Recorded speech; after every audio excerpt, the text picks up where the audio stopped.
Hello and welcome to Horror and Monster Collectibles, where today we are going to be taking a quick look at some touch-ups I did to the Full Moon Blade replica.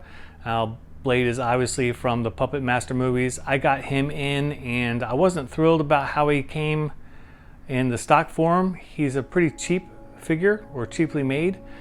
So I just did some touch-ups. I think what I'll do is I'll spend some more time with it in the future, but I spent about a half hour to an hour on doing a little bit of stuff here and there, and I think that I did improve them. So let's spin them around and then I'll go over what improvements I did.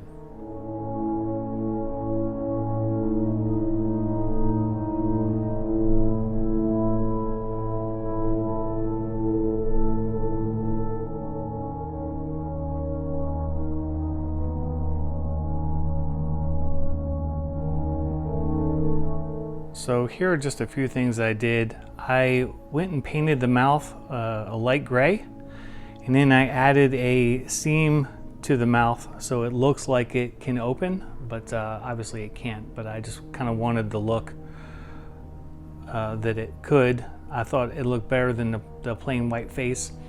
There are some movies where Blade has just white lips, but there is a movie or two that he has like the light gray, and I like that better. It kind of gives him more of a face, really, more of a portrait. Coming down through here, the torso was really narrow, especially right around the waist, and I added a little bit of padding in there just to kind of fill him out a little bit. I mean, he's not that by any means, but I feel like he's closer to what he is in the movies. And then over here on his blade, let's go ahead and spin him around a little bit. I added some blood staining on there, just really through an airbrush. I kind of did a couple of different shades of red. I don't know if it's really picking up too well, but did a couple different shades of red. And how I did this was I had the air pressure up about 20 to get the fine painting on there, and then I dropped the air pressure down to about 10 to get like the spackling effect on the blood, to get some droplets and some splatter on there. And then also another thing I did here was I painted the arms on the figure black.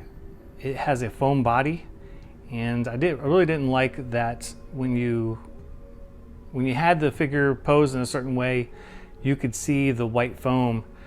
I didn't like that, so what I did is I painted up to about the forearm there, and I just used black Krylon paint to do that. I just masked it off.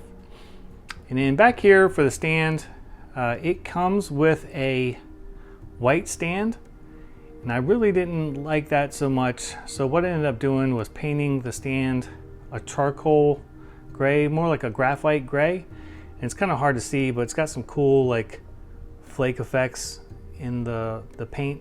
But it looks dark, but there's just enough color break to kind of separate him out from the stand.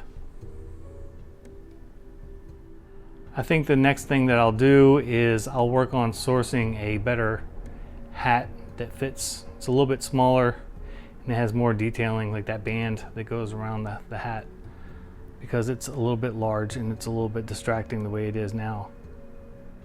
So if any of you guys have one of these Blade figures, this is some quick little stuff that you can do to kind of mod them and to make them present a little bit better. I may actually end up putting a little bit of blood on the hook. I was kind of on the fence about that because I felt like that might be overdoing it a little bit, but I don't know. We'll see. I'd like to hear y'all's thoughts and opinions on it. As always, leave any questions or comments and I'll be happy to answer them. And as always, too, feel free to like and subscribe and click the bell for notifications for new videos. And until next time, I'll see you guys later.